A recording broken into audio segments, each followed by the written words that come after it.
So, good afternoon once again, and warm welcome to each and everyone. So, Dr. Stephen Covey's Seven Habits of Highly Effective People book says that a person to be happy has to be happy in all the four areas of life. So, that is physical, emotional, mental, and spiritual. So, a person to be happy, to be leading a happy, satisfied, contented life, he has to be happy in all the four areas. If any one area he misses out, he will not be happy, he will not be satisfied in his life. So this is what Stephen Covey talks about in his book Seven Habits.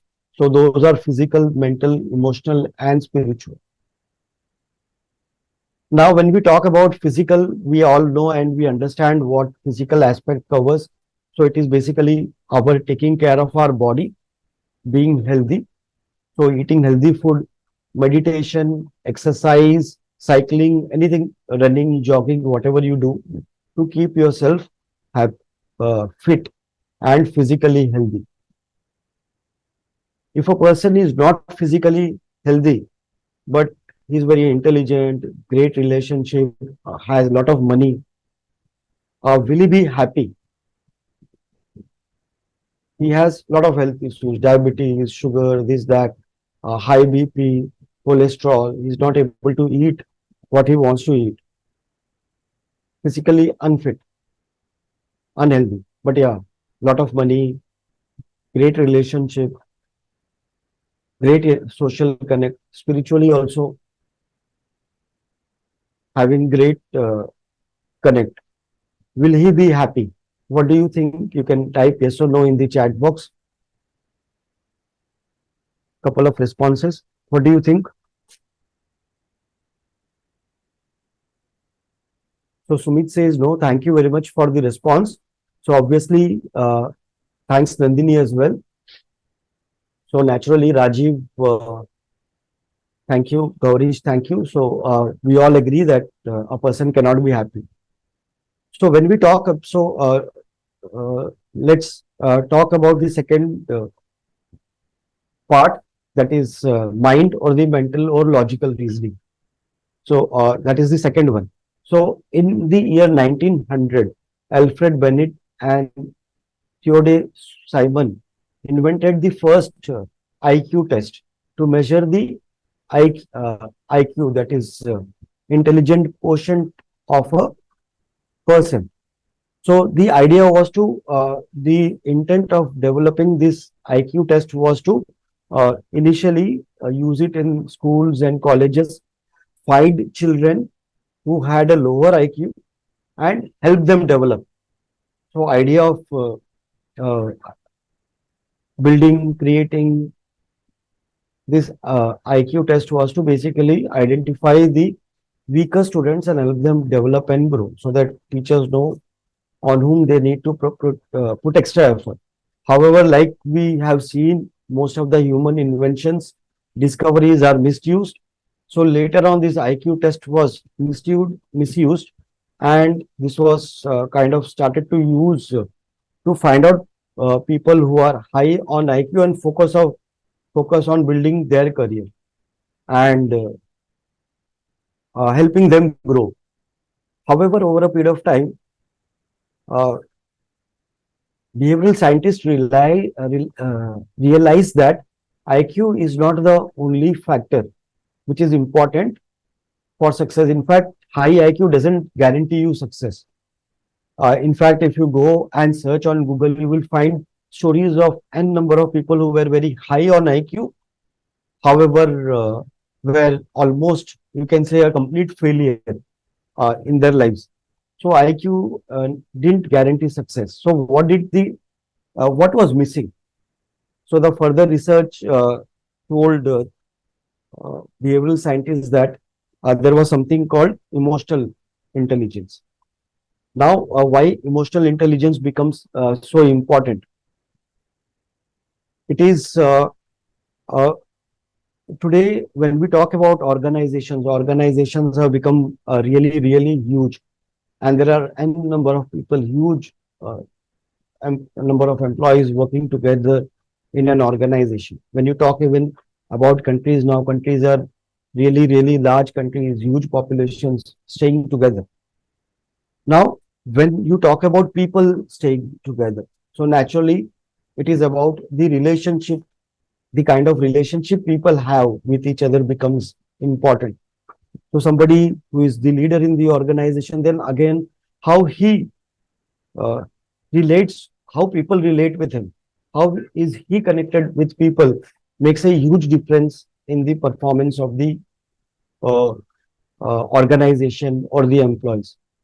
That is how scientists started realizing that not IQ, but there is something else which is important for success, and then they came out with emotional intelligence. Now, what is emotional intelligence? It is ability to recognize, understand, and manage our own emotions, and also recognize, understand, and influence the emotions of others. So, it is basically an ability to recognize, to identify, understand, and manage my own emotions. Also, identify, understand how others are feeling, and influence them. So, this is what you can say in short is emotional intelligence. So, now which word do you think is important in this?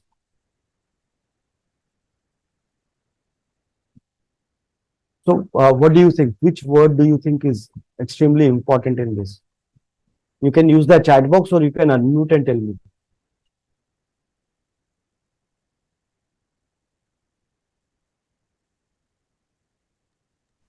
Is the word emotional intelligence related EQ? I mean, I'm not sure, so just Yeah, yeah. ask. Thank you. So, thank you for sharing. What else? So, you're not wrong, but I am looking for something else. What do you think is important, very important word in this? Something specific to what is on the slide, Sanjay, Yes, yes. or What it is could on be this anything slide? else. Obviously, on this slide. I think all words are important. I mean, All I would very say empathy, emotion. get empathy. All are important, isn't it? I mean, So, yeah. yeah. So, empathy is important. Yes, obviously, all words are important, but what actually stands out? I think if a person is self-aware, they Okay. can address the bullet one Right. that you have listed. Right. But I'm not sure if it also applies to bullet two. Right. Right. Okay. I So, think my perspective. So, you're not wrong. Yeah. Please. I think it is recognize and understand ours Okay. and others. Right. Thank you. So, I have got number of responses on the chat box also. Emotions, recognize, heart, emotions, manage, balance. So, for me, so it is not that we are wrong, but what I identify the word is ability. What ability specifically specifies that it's a skill, and hence it can be learned. So that is important. That emotional intelligence is our ability, which we can learn, which we can practice over a period of time. So that makes it very important. So we can improve, we can increase, we can develop our emotional intelligence. So that I would consider it as extremely important.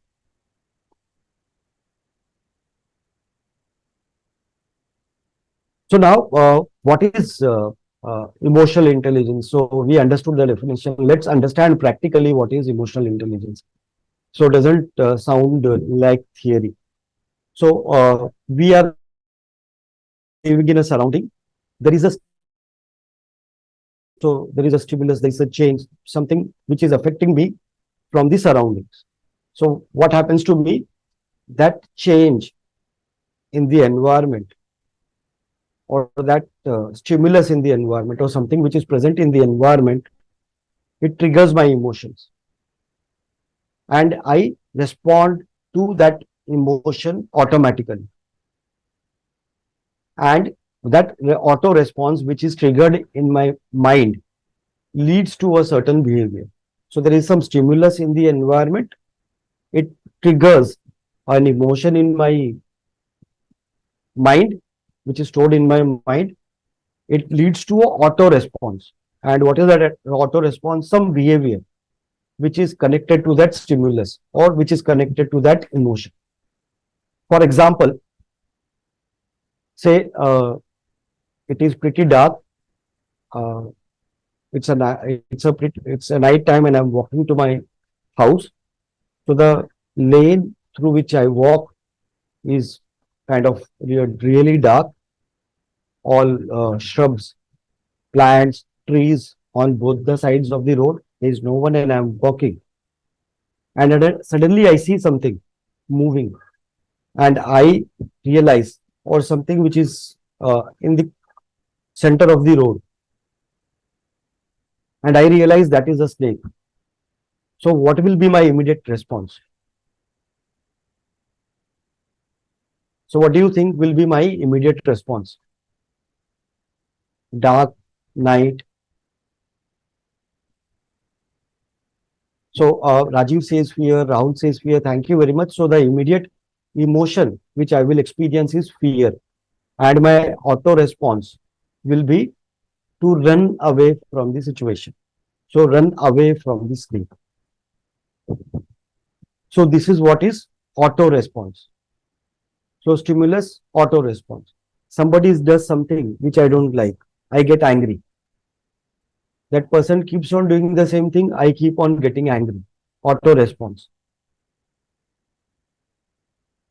A situation, I feel, for example, public speaking. Whenever I think about public speaking, I have to go and speak some words in public.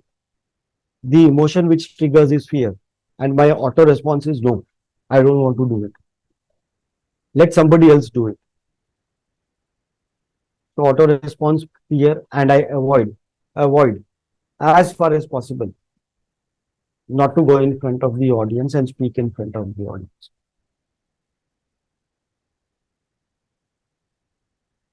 Now, what is the other way of responding to the same stimulus? So I identify, okay. So okay, there is a snake on the road. Okay. So is it really dangerous? And then I choose my behavior, whether to run away, whether to make the snake shoo away, run away. What if suppose that snake which is lying on the road is not real? It is a toy snake somebody had thrown it. Probably a child was playing, and then the snake was kind of old because of uh, child using it and playing it with it. The toy has kind of worn out, and the child has thrown it away, and in the dark, so I'm not able to recognize it. So what is emotional intelligence is I don't to the stimulus, instead of auto response, which is quick, which is fast, right, which is very quick. If this is hot and I hold it, even before I realize that this is hot, I will drop it. So this is an auto response.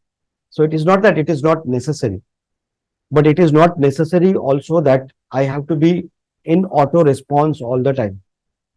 Most of the time, so whatever I do during the day, the research say that 96% of the same whatever I do every day is from auto response. It is I'm on the auto mode. Even my thinking pattern, the way I think, is already programmed. So I will think in a particular way. I will do in a particular way. So all this is auto programmed. So most of the things I do in a day, not most, 96% of whatever I do every day is auto response.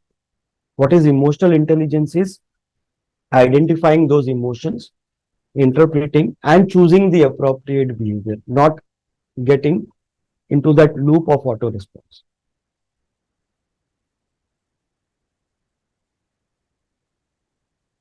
So anything you would like to share, any questions you want to ask, or any experiences you want to share, anything, any thoughts you want to add to the uh, topic which we are talking about, emotional intelligence, auto response.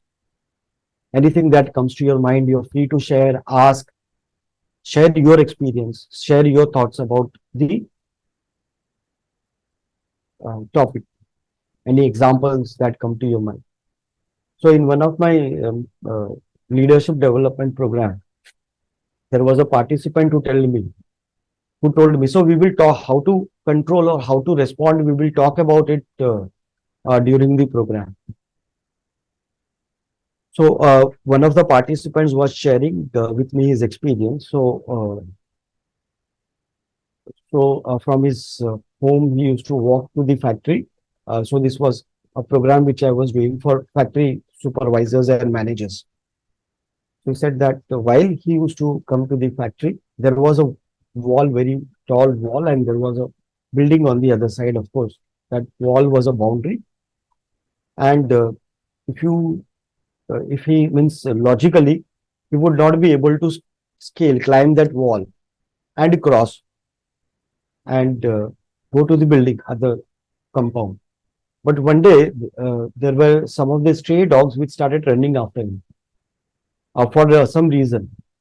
So he started running and he came to that wall and he scaled. He climbed that wall and jumped on the other side.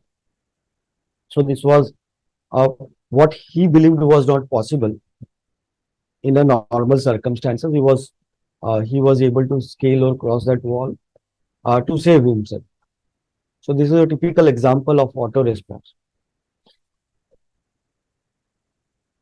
Fear is one of the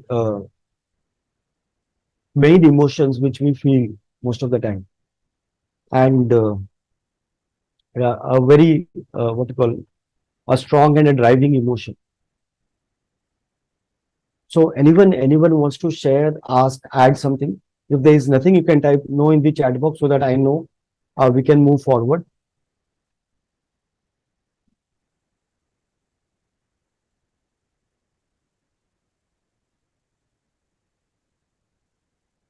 So you are free to ask, share, add, and if there is nothing, type N in the chat box or NO in the chat box so that we can move forward.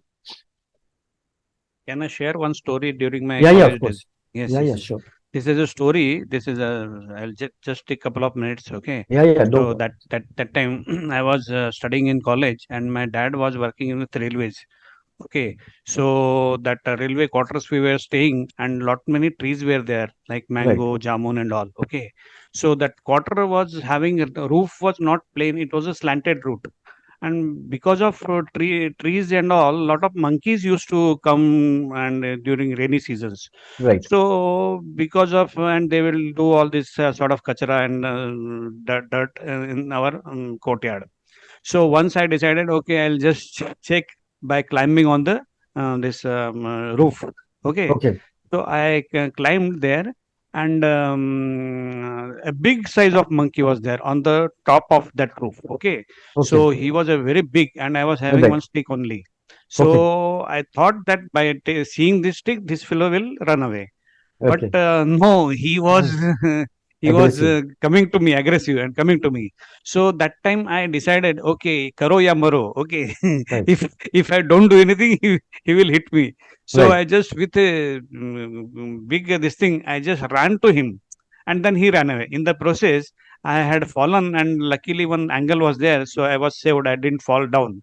So right, that moment, if I don't hit him, he will trouble me like that. right, So that right, that was right, actually, instead of that auto response, I just thought and then uh, did right, this thing. This is a right. small. I don't know if it's related or not, but Yeah, great. So thank you very much for sharing. Yeah. So thank you very much for sharing. And anybody has anything to share? So when we spoke about auto response and awareness, so this awareness comes in. So what makes somebody high on emotional intelligence is the awareness of the experiences or of the emotions which a person is feeling. Okay. So emotions a person is experiencing, awareness about that. Uh, Research says that when you are aware about the emotions which you are going through, it is easy for you to manage. For Obviously, if you're not even aware about what is happening to you, managing it would be uh, extremely difficult, almost impossible. So emotional intelligence can be said that it is awareness of positive or negative experiences. Now, this is whenever we talk about emotion. So when we say somebody is happy, so when he is experiencing happiness, it will show in his physiology, his face, his eyes, his expressions, his body language. So all this will tell you that he is happy. If he is sad, his from his body language you can tell that okay, this person is sad, something is wrong with him. His expressions, his eyes, his body language, the way he is carrying himself. Uh, uh, Fear is associated with some kind of physiology. If you look at the person's face, you will know that he is scared. So all these emotions, when you see somebody angry, you will come to know that he is angry because when he is angry, he is experiencing anger. It is also showing it in his body language, his facial expressions, his tone. So if you put all this together, you can say it's a physiology. So whatever emotions we are experiencing, those emotions we will be able to associate with a physiology. And emotional awareness intelligence is being aware about such positive and negative experiences associated with a particular physiology. Right. For example, uh, a mother will be able to tell what her child is going through by looking at him or her. So he or she doesn't have to tell her too much because she has been seeing him grow since baby. He or she was a baby. She recognizes all possible physiologies associated with different emotions of her child. So when he or she grows up, mother will look at her child even after 20, 30 years and she can tell, okay, probably what kind of emotions her child is going through, his son or daughter is going through. And that is what we call it as emotional intelligence. When we talk about success in the corporate world or in the modern world, it is only 20% which is IQ and 80% it is EQ. Now, why do you think is EQ plays such a major role in any person's success? So anyone, you can unmute or use the chat box as well. So how to control our auto responses? So first thing we understood is by improving our self-awareness. So self-awareness is the key. How to improve self-awareness? We will talk about it as well. So, if Yeah. I may, my name is Bela, Yeah. and like you rightly said, IQ will tell you how to do a job. It tells you how to perform. Right. But when it comes to getting a job done, it's all about EQ, and no individual can work in isolation. So therefore, IQ plays only 20% role in performing a task, while EQ, where I have my dependency is on my colleagues, my peers, my subordinates, my seniors, 80% is on how I can work with them. So thank you very much, Bela. Wonderfully explained. Absolutely bang on. So absolutely the right thought process. Why EQ is so important? Anybody wants to add to what Bela has just said? Anyone? It is also a very important. I will not say it is also. It is a important leadership skill. Anybody with low EQ cannot be a successful leader. So to be a successful leader, you need to have a very high EQ. So like Bela said, organizations are growing bigger. Working together becomes extremely important. So we are living in an interdependent world. So you can say that three stages of human development: dependent, independent, and interdependent. We are living in an interdependent world. For everything that we need to do in our lives, we are dependent on somebody or the other. And similarly, somebody or the other is dependent on me and on us. That is why it is very important that uh, it is EQ becomes very important. Now, if you have to understand EQ, you can Daniel Goldman has these five factors, which is and any emotional intelligence model you pick up. I have worked with EQ I 2.0. This is an instrument developed by Dr. Owen Baron. He's considered to be the pioneer in measuring emotional intelligence. So, a pioneer in measuring emotional intelligence. So he was the first one, and then when he kind of created this assessment, it has 15 sub parts, five main parts. So five scales, and then uh, every scale has three subscales, so that turns out to be 15, which is now uh, bought by MHS, a Canadian company, and they have named it as EQI 2.0, a very famous assessment. So any emotional intelligence model you pick up, any management group, it will have this five minimum. These five will be there in all scales. So to understand this, you can use a matrix, four quadrants, starting from who am I and what I do, and internal to external. Internal is inside, and external is outside in my environment. So the first factor we can talk about is self-awareness. So what is my vision? What is my purpose in my life? What are my values and beliefs? Whatever that is happening around me, how is it impacting me? And then my level of self-confidence, how my ability to kind of rightly assess my capabilities. So where my strengths, my areas of improvement, I am able to assess, able to evaluate myself rightly. So that is self-awareness. It can have n number of points. A couple of points which I have shared are here. If you have anything, you can always add. So what I do.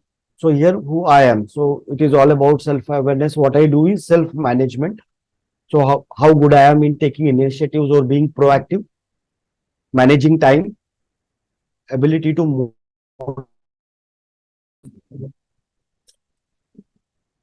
ability to change, ability to manage stress.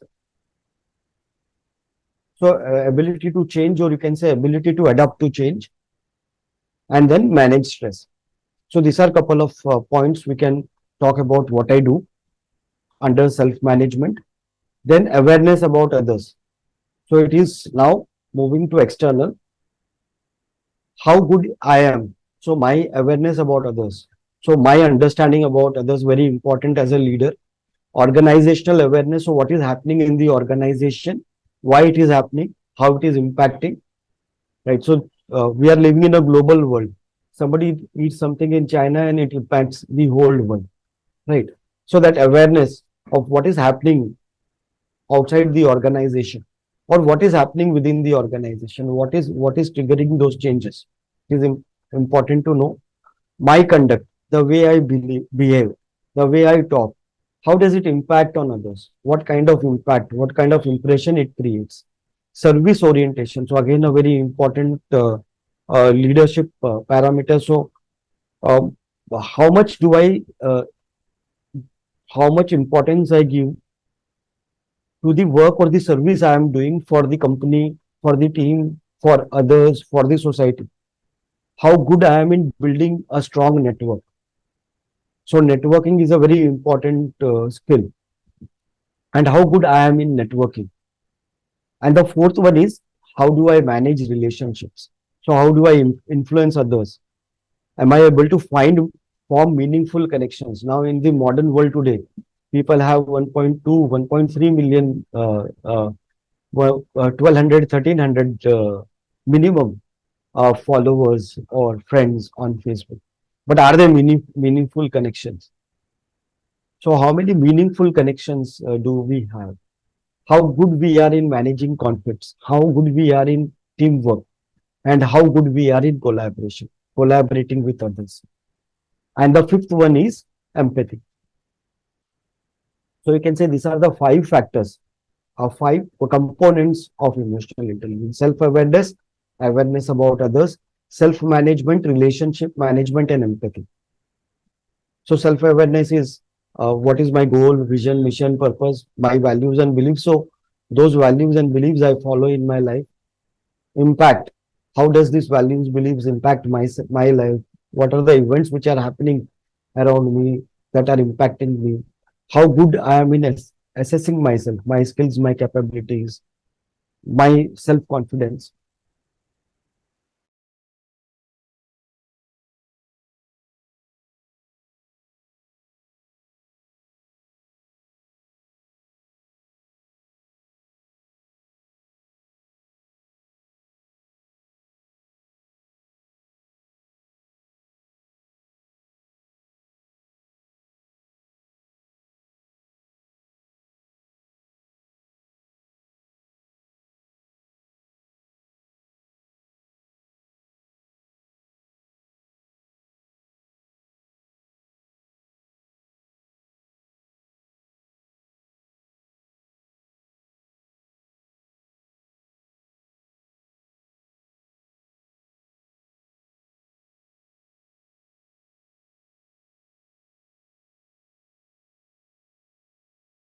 I'm sorry. So did I get logged out?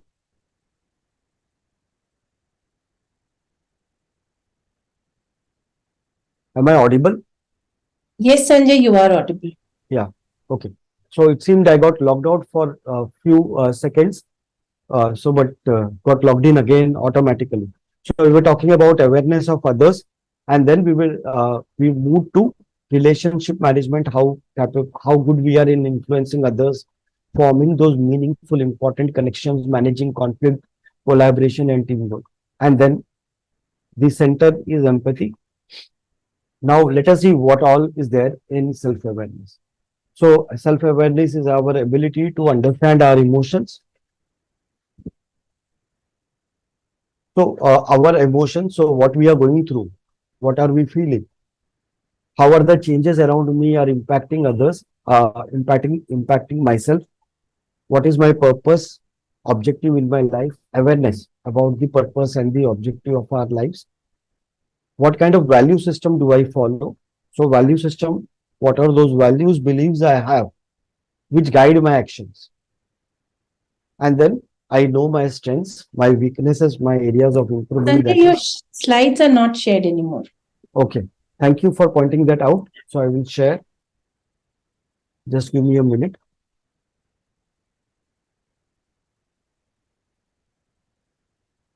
So thanks for pointing that out. I will share. Give me a minute.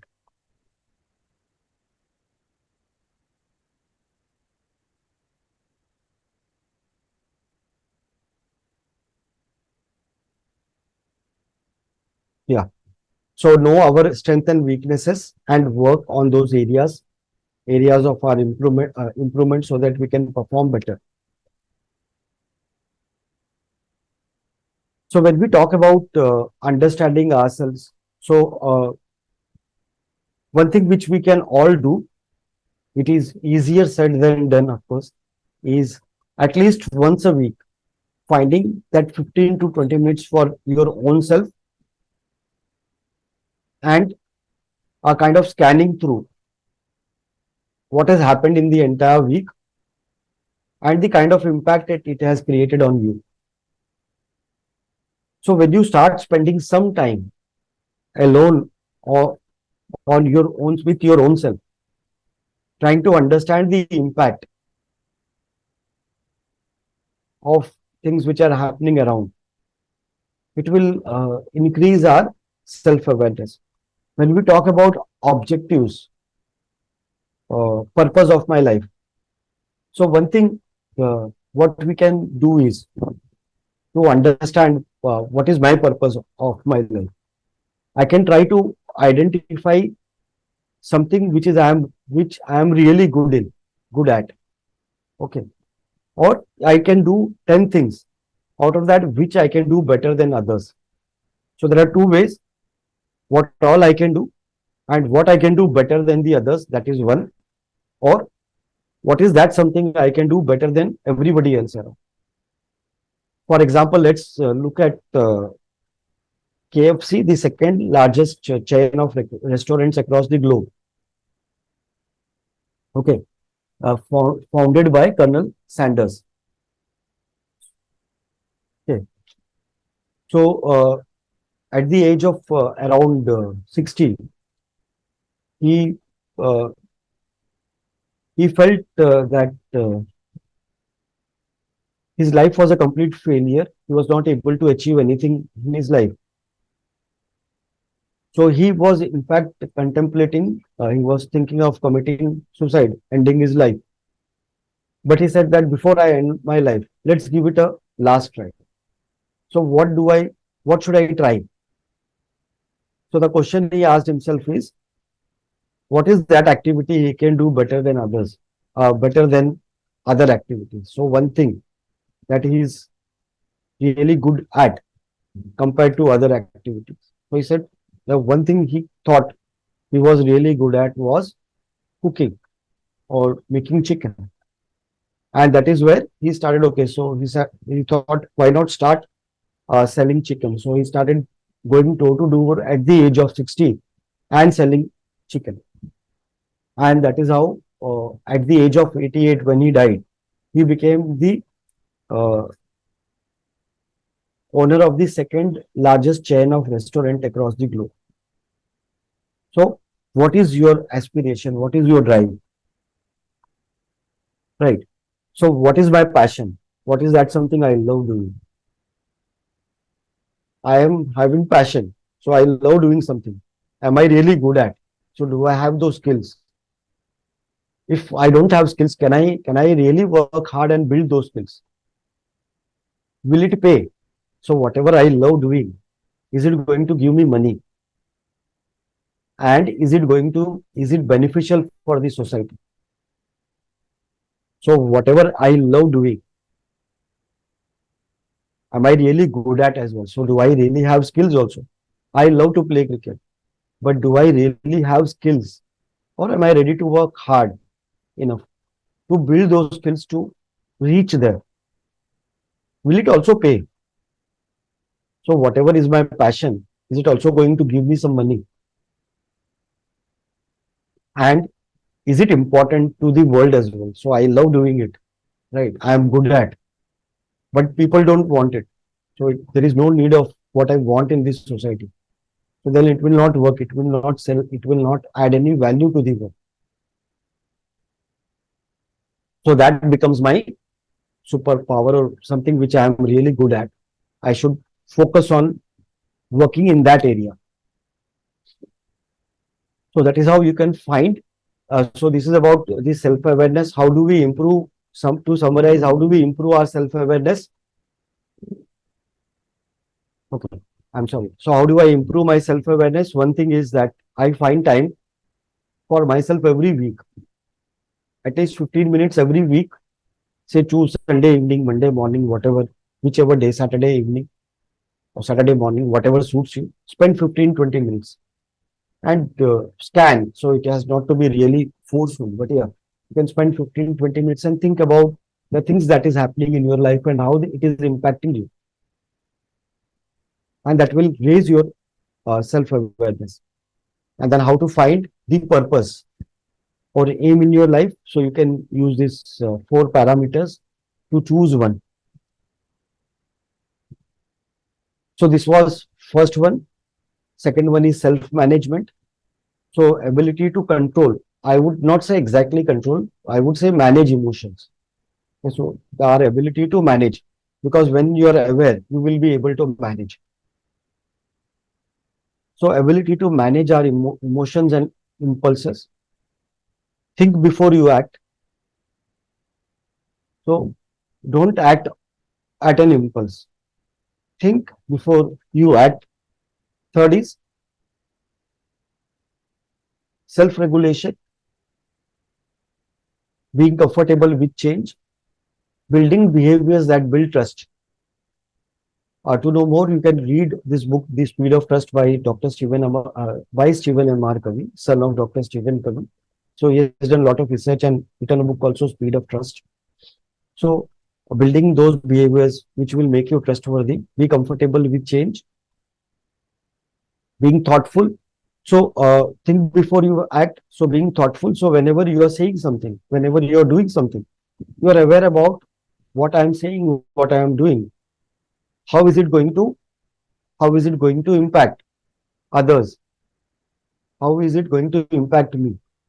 Manage time and keep commitment. So that is important in the uh, self-management. So your ability to manage those tasks, ability to keep commitments. So keep commitments again is a very important behavior or a skill for a leader as well, and to become trustworthy as well. How do I keep myself motivated? How am I measuring my progress against the set goal? So what is my goal? So when we are self-aware, we know where we want to go. So I will have some purpose. I will have some objective, and to reach that objective, I will have some goals. So okay, if I do this, I will be closer to my dream or my purpose or my objective. So how do I keep myself motivated? How do I measure my progress? So that is one is self management. Now, when I talk about self management, we can also talk about for improving self awareness. We can also use something called mindful meditation. Now, what do we do in this mindful meditation? It is actually very simple.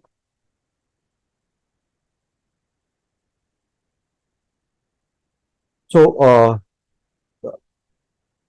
what you can do is you can keep your eyes completely closed, or you can keep them open, or you can keep them half open, whatever is comfortable to you.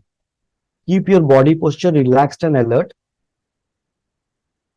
So, whatever body posture you feel is comfortable, which makes you relaxed and comfortable, you can sit in that body posture.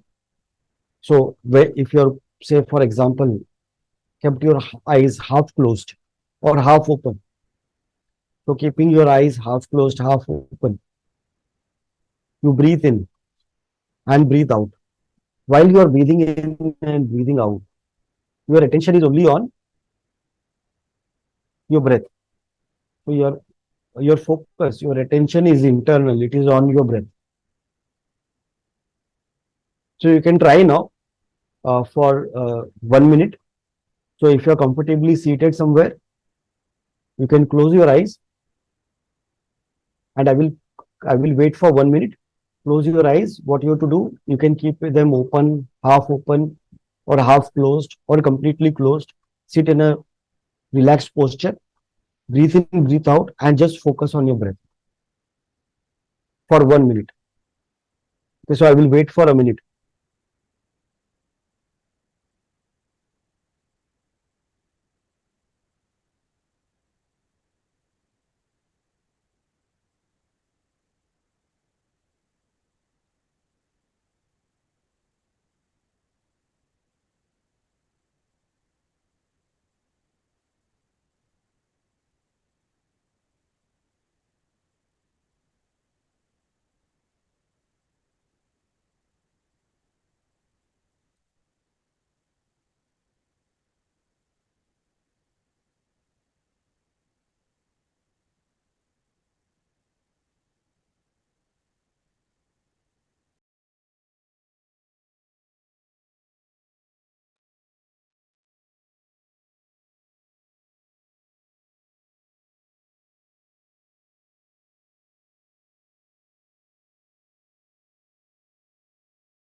Okay, so you can tell me what happened?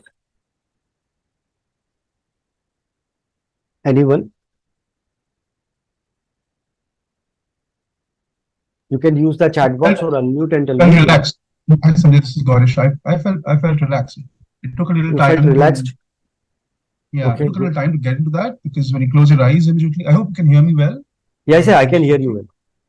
well. Okay. So I'm saying when I closed my eyes and started focusing on the breathing, breathing and breathe out. It took a few seconds, I think first 10, 15 seconds to just sort of get used to it because your brain is constantly working, you're thinking. And Right, then once it sort of moved into that state, it was felt relaxed. I felt relaxed. Started disassociating with a lot of thoughts in my mind. right, I'm sort of an overthinker, and yeah, it did sort of went to sort of a meditative state. I felt. right. So, Gaurish, thank you very much for doing this activity and sharing as well, sharing your experience. So wonderful. Thank you very much. Anybody likes to say, so what happened while you closed your eyes and started focusing on your breath? So half open, half closed, whatever body posture, whatever way you kept your eyes closed, open. How was your experience? So what did you feel? So what happened actually in that 1 minute? I could take deep breath and focus. Thank you very much. Feel the rhythm of my heart. Very good. Thank you very much. Thanks, Rajiv and Thirumaran. And any other thoughts? What happened? So when you started focusing on your breath, what happened actually? You can unmute and share, or you can use the chat box. Initially black and then lighter. Okay. Thank you. Thank you, Amshuman. Heard some sound which otherwise unnoticed. Okay. Thank you, Rupali, for that relaxation of mind. Thanks, Gaganpreet. And anybody else? So what happens when you close your eyes and start focusing? What happens is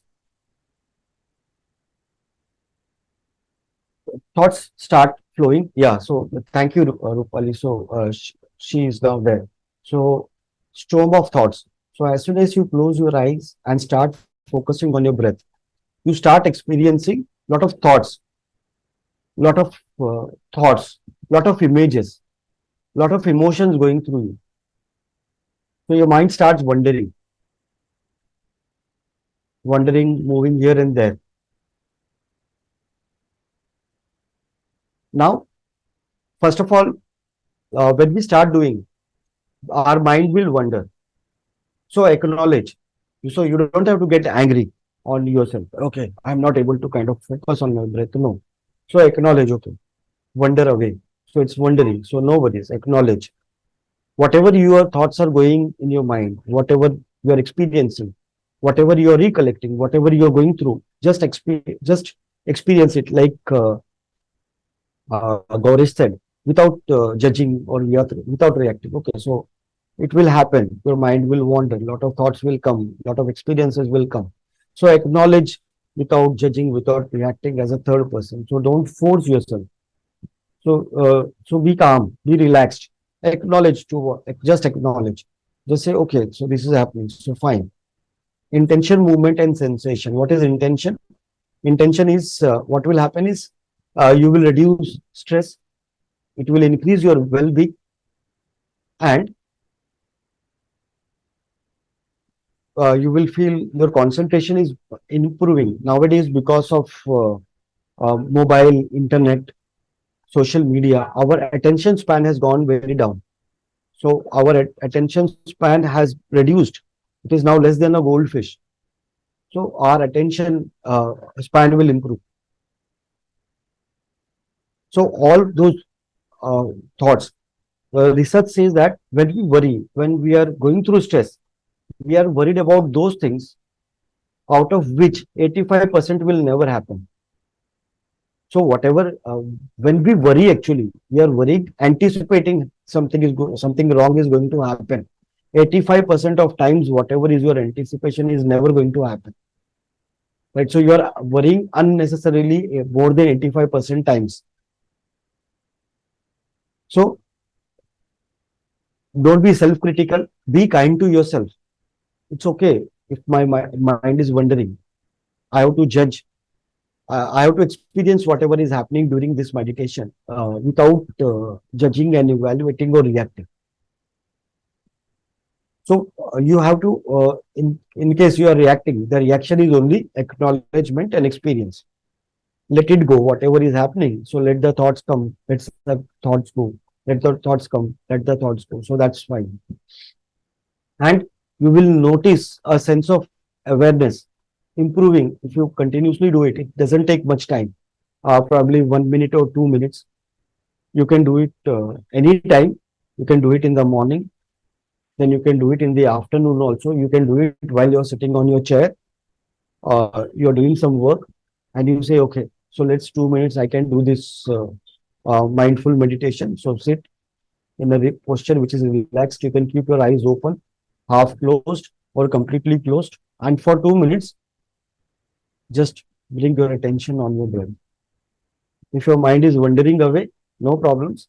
Acknowledge. Whenever you realize that your mind has gone away from breath, gently bring it back and again start focusing on your breath. You will slowly notice that your attention span, your ability to focus on your breath will improve. You will be able to focus on your breath longer. Your attention span will improve. Your ability to listen to others will increase. Your awareness about yourself will increase. So this is one of the best mindful meditations I have come across. This is if you want to read about this more, you can read this book by book named Search. The name of the book is Search Inside Yourself. This is written by a Chinese who was a Google employee. So Google, what they do is as a what you call it, it's a part of their culture that every employee is given some 20%, I think 20% of his working time to do something whatever he wants to do apart from work, right? So if he's, say for example, he's into coding, so 80% of time he will do his job. That 20% is given to do something which he likes to do, may not be related to coding or anything. So this Chinese did a lot of research and then he created a program. And based on that program, this program is compulsory. So every employee in the Google goes through that program. And this mindful meditation, which I'm talking about, is a part of this program. And he has written about this in his book, Search Inside Yourself. So this is what is mindful meditation. So any questions about mindful meditation? So this is one of the best way. Mindfulness. Okay. So what is mindfulness? So this is called mindful meditation. What is mindfulness? Anybody has any thoughts?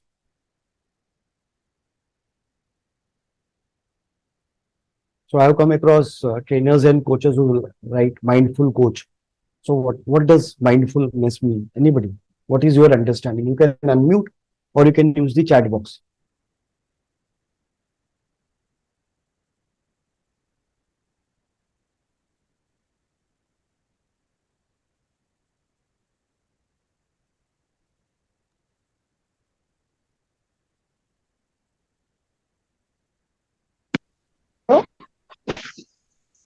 Hello. Yes, yes. Yeah.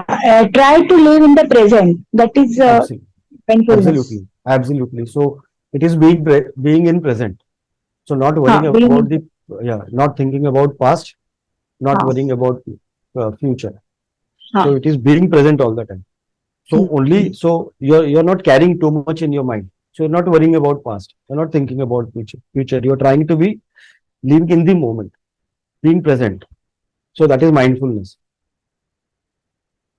What is not mindfulness is you have too many things in your mind. So it is like it has become kind of what you call it. It is a box which is overstuffed. So you have a lot of things in the past, thinking about, worrying about future. So lot of stuff crammed in it. So this is one way of improving your self-awareness, improving your attention. It will help you live more in present, not worried about future too much, not think about past too much.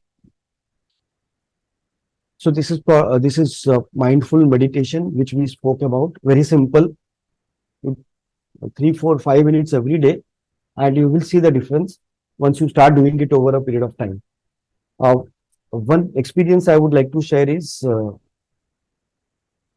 apart from this mindful meditation, when we talk about four components, uh, human components, that is physical, mental, social, and spiritual, or you can say physical, mental, emotional, and spiritual, right? So for some days in the morning, I used to go to exercise every day, and exercise, not go to gym, go to a garden. So nowadays we uh, have this BMC built a lot of gardens and equipments in the garden, simple equipments.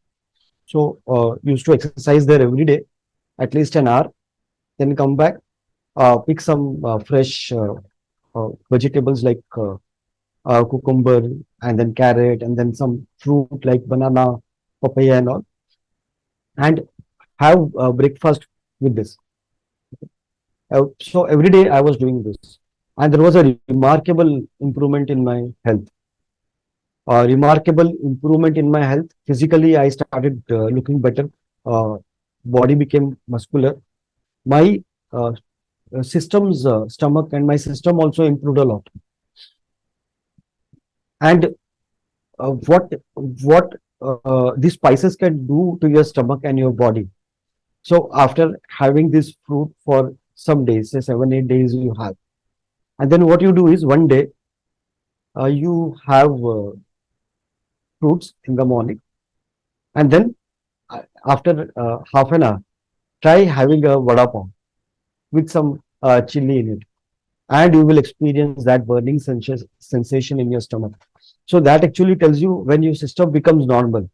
So now, when you start eating fruits and in the morning, so your system starts experiencing that coldness, right? In terms of spices, and so your system is now cold, and you eat spices, and then you realize the impact it creates on uh, uh, your stomach or your intestine inside your body. So those small practices. So I regret to say that I was not able to continue it for more than 2, 3 months. But yes, it has a huge impact on on your health. Physically, also you look really different. You really look apart, and also health wise. So one is your physical appearance, one is your internal health. That also improves tremendously. Okay. So small things we can do which will improve our health, and physical and mental will practice reading. So we will come to that also. From mindful meditation, we go to awareness about others. Now, when we talk about awareness of others, so a person who is high on emotional intelligence. So the third one is awareness about others. So he knows what is he saying, what are his actions, and how they are impacting others. So he is aware about his actions and words. He also understands how others get motivated. So there are many ways you can motivate people. One is intrinsic, extrinsic, introjected. So all the different ways of motivation. Main is extrinsic, external or internal. Extrinsic or external is something where people are motivated by external benefits like rewards, recognition, bonus, increments, and so on. Internal is where a person does something because it is satisfying him, because he's doing something because it gives him a sense of happiness, a sense of accomplishment, a sense of purpose being done. Very important that you understand how people get motivated, because you cannot motivate everybody in the same way. You have to use different styles to motivate people who have different personalities. Okay. Help people align their goals with the team goals and the organization goals. So what are you doing? Those actions. How is it going to help your team? How is it going to help them in the long run? And how does it help organization? How does it help society? So I was working as an L&D professional with an agri company, right? So they, because I was in L&D and then I also conduct training programs. So after handling the entire L&D, when it came to training, especially the behavior one, soft skill, behavior and leadership trainings, then I used to deliver those programs. So I was, after identifying certain needs, I went to the factory and I delivered programs there. So what I realized is now this is aligning goals with the organizational goals. So what I realized is uh, most of the products which this organization manufactured were organic. It helped our farmers improve their yield.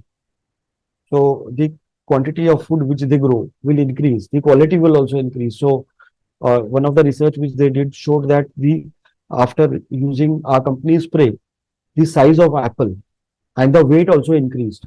So if you are a farmer, you will see a drastic improvement in the quality of apples and the weight also.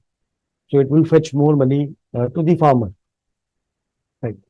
Now, when I went to deliver training programs there, and I started talking to the participants, I realized, I asked them, okay, so what is our organization? What does we do? Okay, so we make agro products which help farmer grow, make their yield better. So far so good. So what are these products? How does that help farmer improve? So, so they had very superficial understanding. So they didn't have deeper understanding. Now, the idea is that once these employees understand the kind of contribution they are doing, not only for the organization, but for the society as a whole. See, we are moving the entire farming system from chemical to more towards organic. So I'm not saying 100% organic, but yeah, more towards organic. So when you grow more organic food, it is going to be good for the health of people who are going to consume those uh, fruits, vegetables, and grains.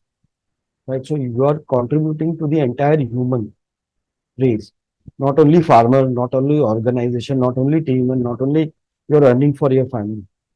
Now it is so simple that an organization which is in agri products, they take their employees through a session, tell them what we do, how we do it, how it helps, uh, what do they do, and how it helps their team, organization, farmers, and then the whole society, human society in general, and see the impact. So people will come more motivated at work, right? So you're not paying them extra, you're not doing anything extra.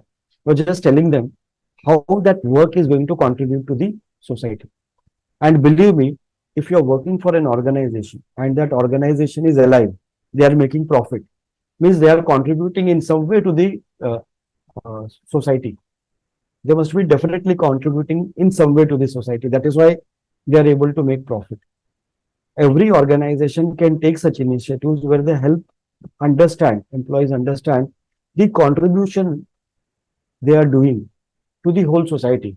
And that is an additional motivation which you can give it to your employees without any extra cost. So there is no skill development, nothing, just creating that awareness. So that is what I talked about. So understand, align goals with the organizational goals. Right. Focus on, so again, an important leadership skills, helping others develop and shine. So the objective of leader or leadership is to develop others, help them shine and grow.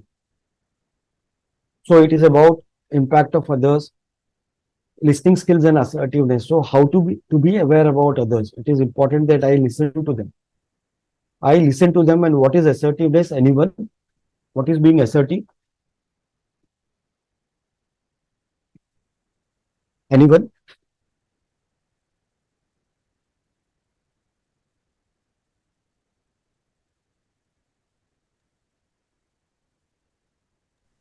To tell Assertive something means, straight, yeah, to tell assertive something means, without yeah, straight, please go. without any hesitation.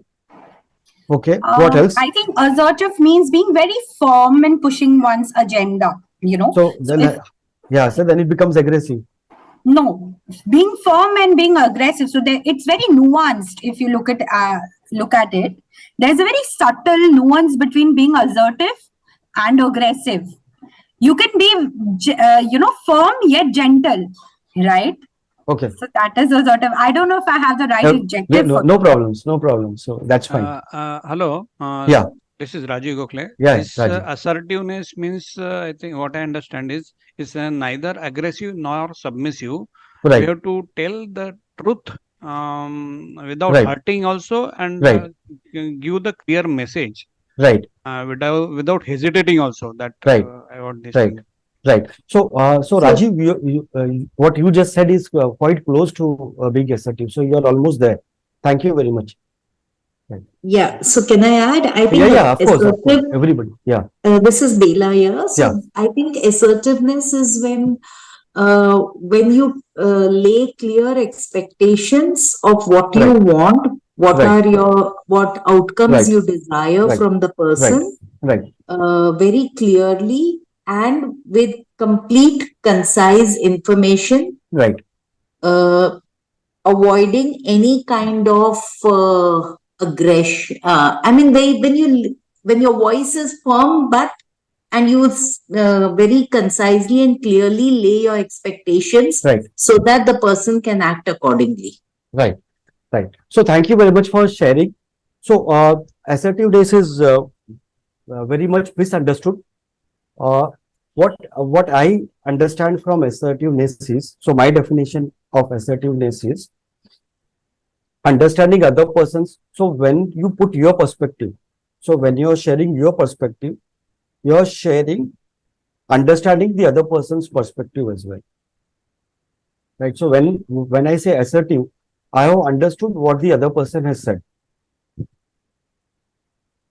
Okay, so being assertive is understanding other person's perspective and then putting your perspective in front of the audience. Now, aggressive is where you push your agenda. Passive is where you accept the other person's agenda. So you don't have courage to fight or to stand up and say your point of view. And then there is another one which is called passive aggressive. So that is the fourth one. So assertiveness is saying your perspective while understanding other person's perspective. So Gokhale, like Rajiv said, that with respect, understanding other person. So understanding other person, telling whatever you want to say, respecting other person's perspective as well. Right. So this is what is assertiveness. So assertiveness comes from, so when you talk about win-lose, right? So we all know the conflict management model and win-lose. So win-lose is where you compete. Lose-win is where you accommodate, right? And win-win is where you be assertive. So to be assertive, you have to have listening skills. You have to understand what is other person's perspective and then put your perspective. So while you're putting your perspective, you are respecting the other person as well. The aggressive person will say, okay, I am right. The other person is wrong. Passive will say, okay, I am wrong. If that makes you happy, so I am wrong. And he will keep quiet. Assertive person will listen to the other person and then put his perspective in front of the audience. Right. So listening skills and assertiveness is very important. Okay. Then we talk about leadership, empower people, support, grow, help others succeed. So collaboration and teamwork, organizational awareness. So we spoke about. Now here, if you look at the picture at the bottom, right, when we talk about alignment, right. So I already give you an example of mindset. Anybody can connect with the example I have given already with the mindset, aligned mindset. Anyone?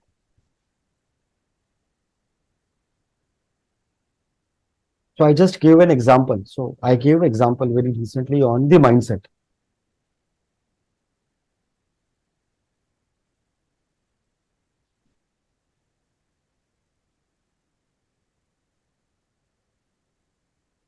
So standing by and up to what is right respectfully. Yeah. So this is also quite close.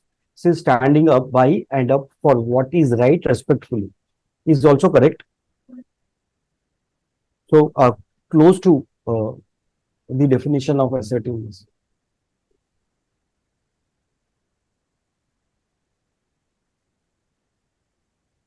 So what happens is when we talk about assertiveness, when in an organization or in any set context, everybody assumes what other person wants or what is other person's intention. So we all assume. For example, an organization will assume that this is what people want. People will assume that, okay, this is what manager wants.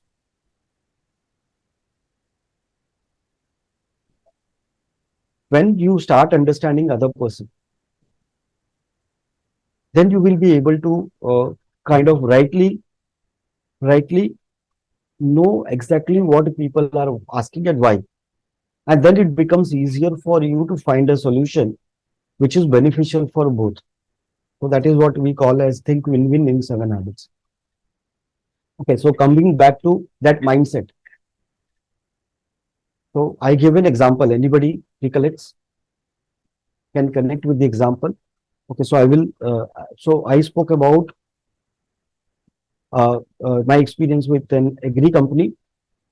So employee mindset. So what is employee's mindset when they are working in the organization? So I gave you an example how we can build that right mindset by telling them what the organization does and how it benefits the society so that their motivation goes up. So I am actually aligning their mindset with the organization goals and actions or how it is going to benefit the organization and the society. So that was about mindset. Then goals. So aligning the mindset, aligning the goals and the action. So there are a lot of things we do every day. As an employee, everybody would be doing so many things every day. Now you can ask yourself question, all these actions which you take, are they really going to impact the goals of the team and the organization? So may not be. So everything you do in the day may not be directly impacting the goals of the organization, but there are certain things we need to do. So we have to focus on those actions which are really key, which are very important. These are the actions which are going to help the team and the organization achieve their goals. So as a leader or as an organization, I would want people to have a right mindset when they come. They know what are their goals and they are doing those things to reach that goal. They are spending maximum time on those actions which are going to be productive, which are going to lead to your goals. Align your goals with the organization goals. So again, it is important to motivate people. So let people understand how achieving these goals are going to help them at their individual level. For that, again, you need to know what are their goals and what are their ambitions. So this was about organizational awareness. So anything you want to share, ask till this point of time. If we are all on the same page, type yes in the chat box so that I know that we are on the same page. So last 30 minutes more. Thanks, Rajiv. Thanks, Nandini. So anything you want to share, you want to ask, any questions you want to put in, you are free to do so. Thanks, Gaganpreet, Deep Disha.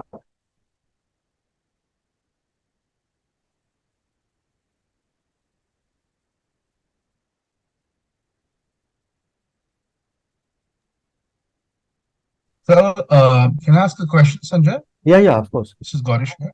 Yeah.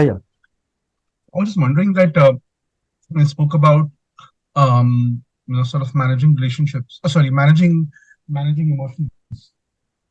I was wondering, thinking of the process of managing emotions, and earlier, and it sort of is connected to what you spoke about earlier in terms of being assertive and everything.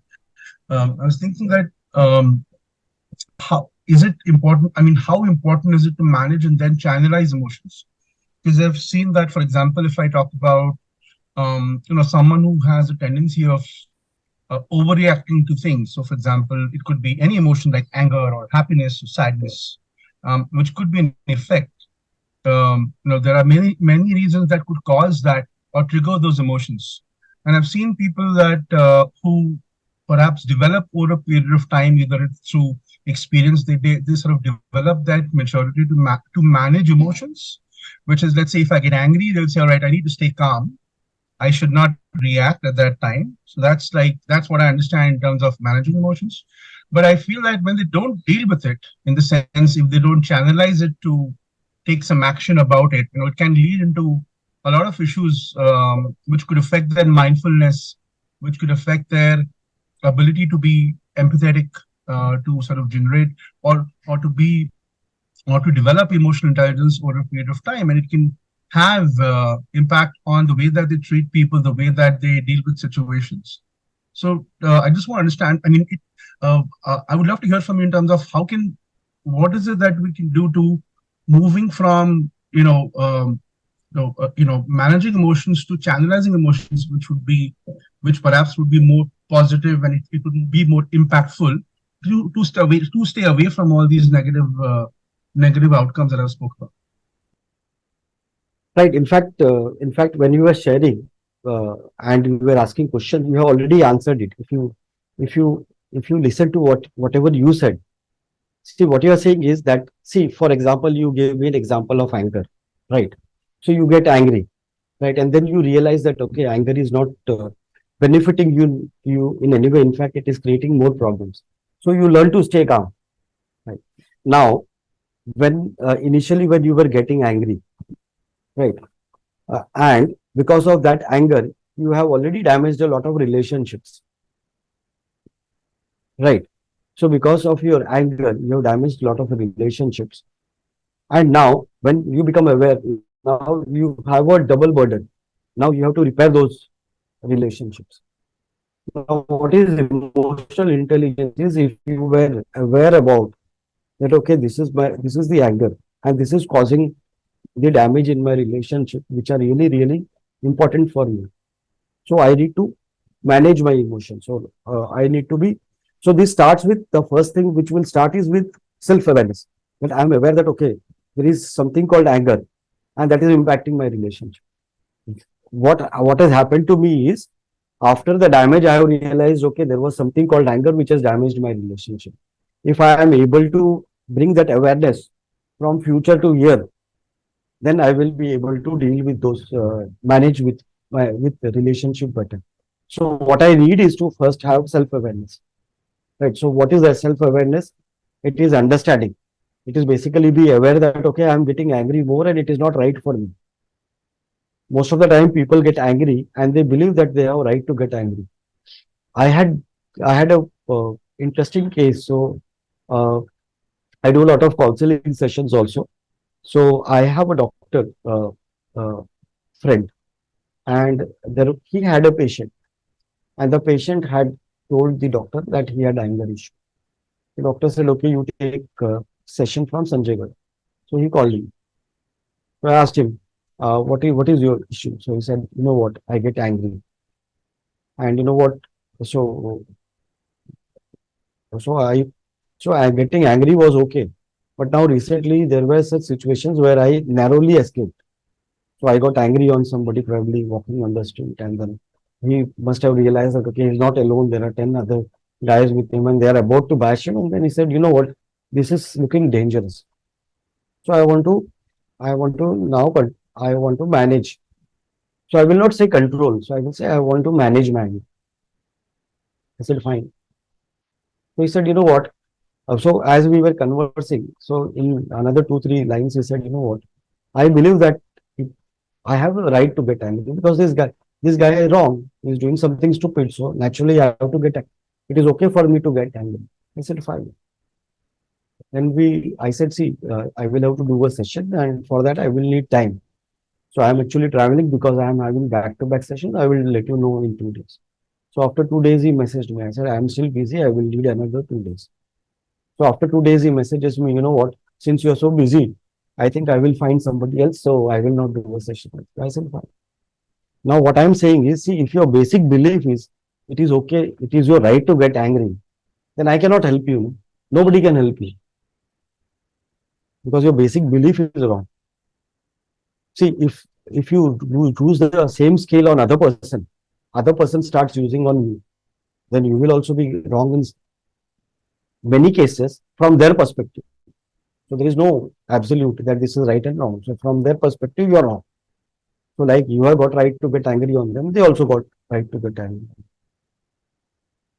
So that's so first thing is that you're self-aware that okay, this is what is damaging things around you. And then when that awareness comes, the rest of the things will follow. So when we talk about emotional increasing your self-awareness. So what is auto response? Now connect this auto response is getting angry when somebody is making a mistake. So this is auto response. Now you have to understand that from your perspective, he is wrong. But he may not be necessarily wrong. From his perspective, he is right. So I cannot disrespect somebody. So I have to understand his perspective. I have to understand how, up to what extent his behavior is affecting me. Is it necessary to react? Is it really uh, uh, is it really creating such a nuisance that I need to uh, react with anger on that? So, when we talk about self-awareness, managing, now if somebody is doing something which is not acceptable, then what do you do? If it is not really a very important thing to get into a conflict, you can walk away. No? So that awareness is there, though you will walk away from there. No? You will not get into further argument. So self-management, awareness about others. So what? Why is he doing that? And then managing conflict, influencing others. Is there a way I can request him? In a way, he understands. Okay, this is something is not. This is making me uncomfortable. So can you stop doing this one? And then empathy. So empathy, we will talk about now. So auto response is getting angry from model number one, snake flight, snake running away. So that is an auto response. Anger is an auto response. So are all the pieces now connected?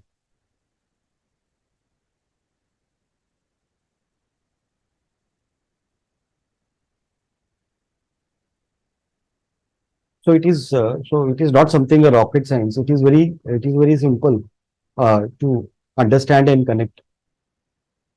So emotional intelligence is not a very complicated subject. Thanks, Goresh. Okay, so thanks for that question. So I hope I have been able to. So I thought probably those pieces need to get connected. So this is how we can connect the auto response and then being self-aware and then so you have right to get angry, but you have to understand whether that situation demands your anger. If it demands your anger, then it's okay to get angry. But if that situation doesn't demand your anger and still you get angry, then you are having a problem, right? So when we talk about managing relationships, understand what motivates others, build meaningful connections. So you are meaningful connections. How many people are there in your life when you are in trouble? You can call them for help. How many in what kind of relationships will you go running for help?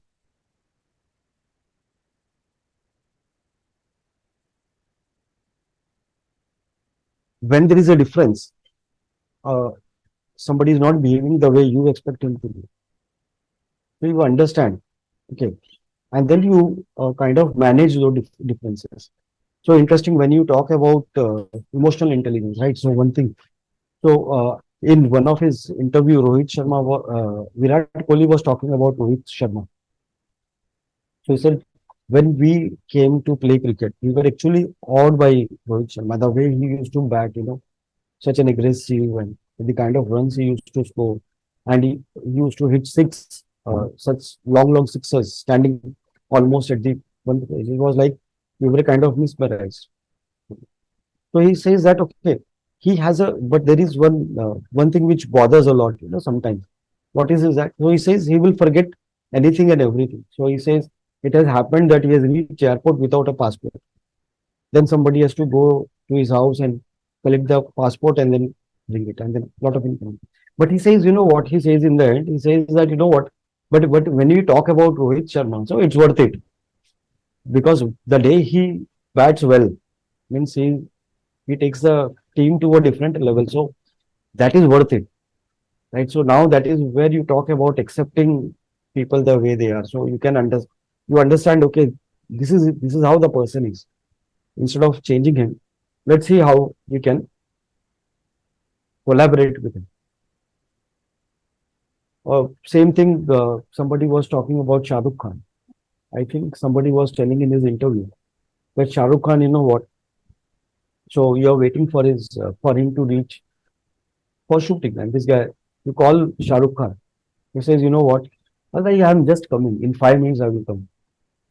He will say that I'm coming in 5 minutes, but actually he may be an hour away from the studio at that time. He says, you know what? This is sometimes very irritating. But he says, you know what? It's worth waiting for Shah Rukh Khan, and because after all, that is Shah Rukh Khan. So can't help it.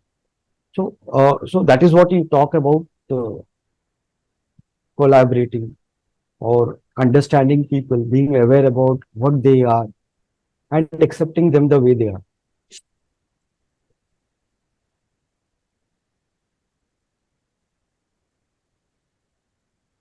And influencing communication. Okay, empathy. Empathy is the ability to understand any situation from other person's perspective. So I am understanding. So it is like putting yourself in the other person's shoe. This time we have. Okay. Just give me a minute. Huh?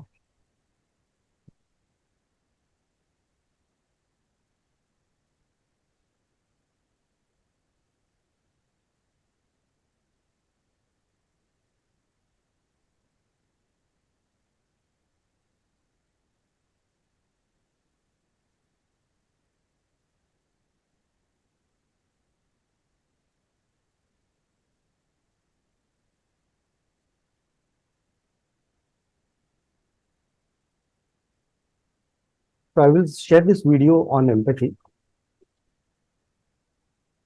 I don't think we will have time to do the meditation part or NLP part, but so audio video, is it okay? Anybody can confirm audio. So what is empathy? Yes. And why is Thank you. very different from sympathy? Empathy fuels connection. Sympathy drives disconnection.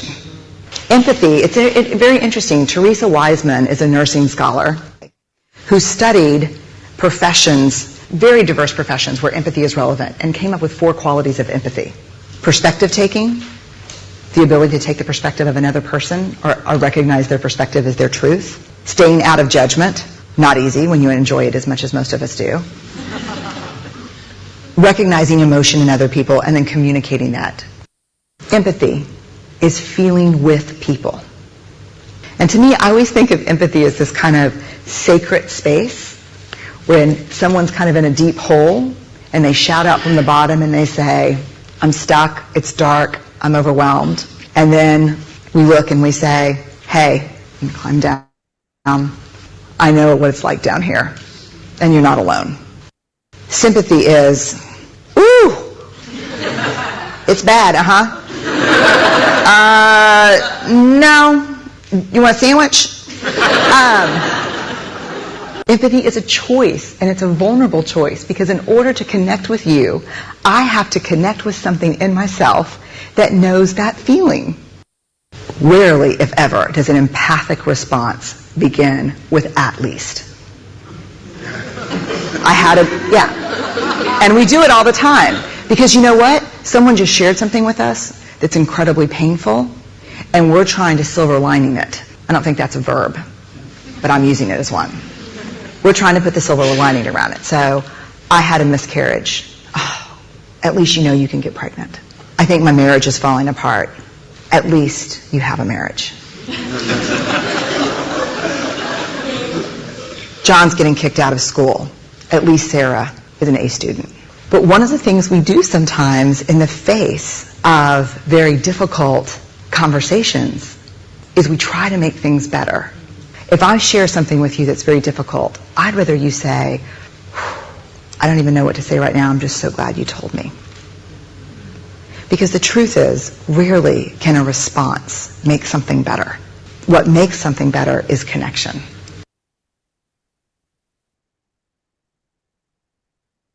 So this is a very nice video on empathy, shows what is empathy very clearly.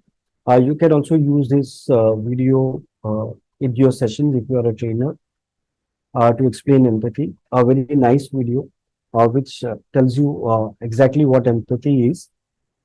Okay.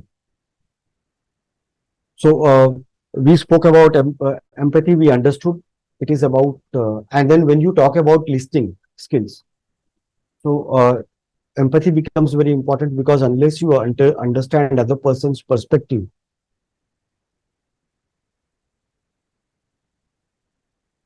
so unless you understand, you cannot decide the decide on the solution.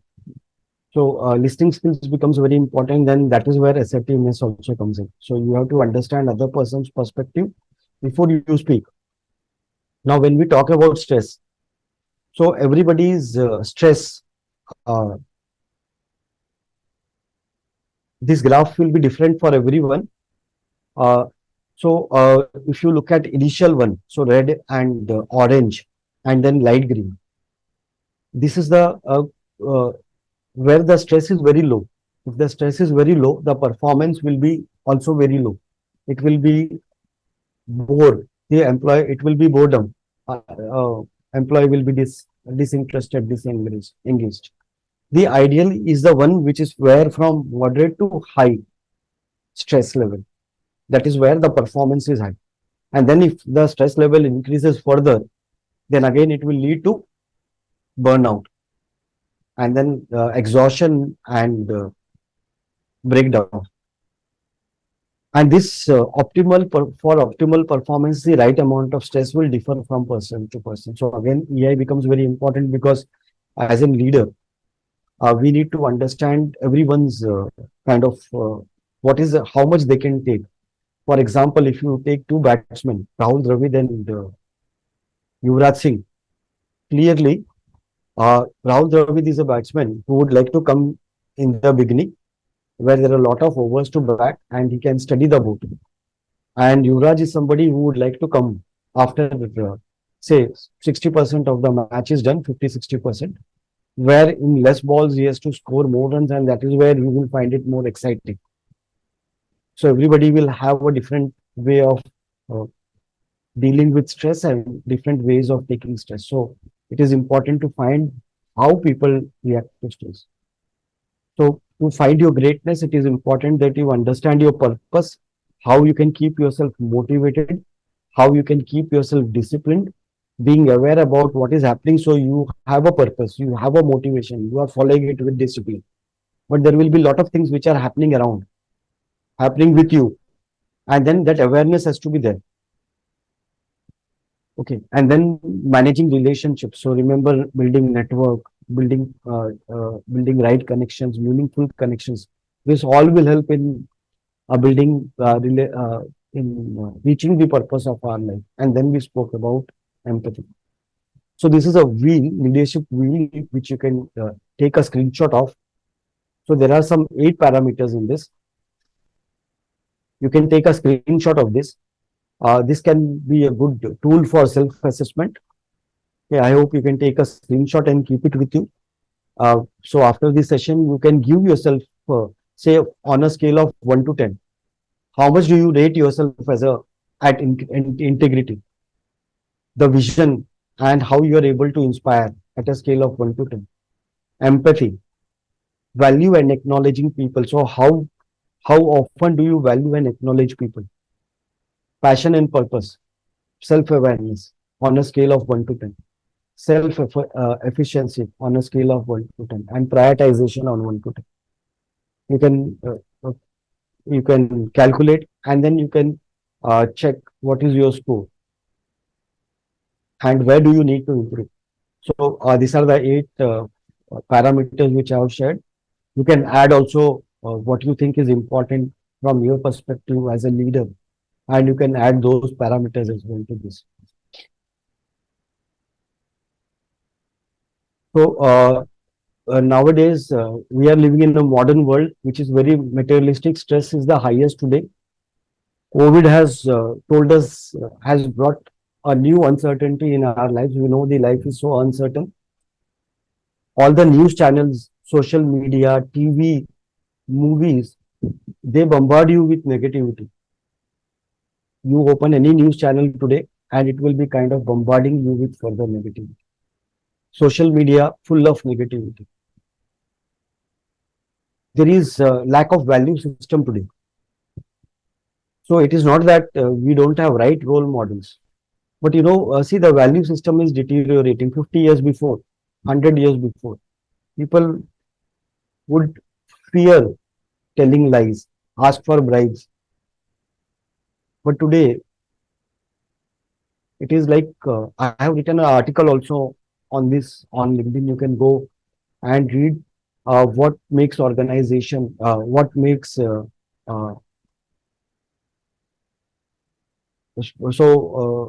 I forgot what makes nation great. What makes nation great? So it is about value system which is deteriorating day by day. Relationships are breaking down. Research was done on Americans to understand how many meaningful connections, how many close relationship an average American has. What do you think the number of relationship an average American has? Meaningful, strong connections. How many? What is your guess? You can use the chat box or unmute and tell me. Anyone?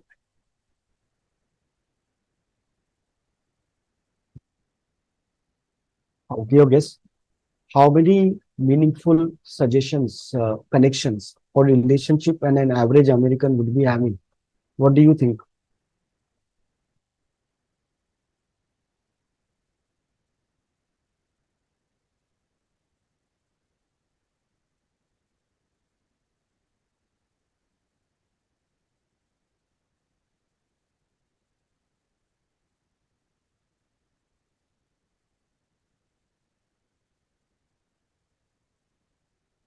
What kind of connection?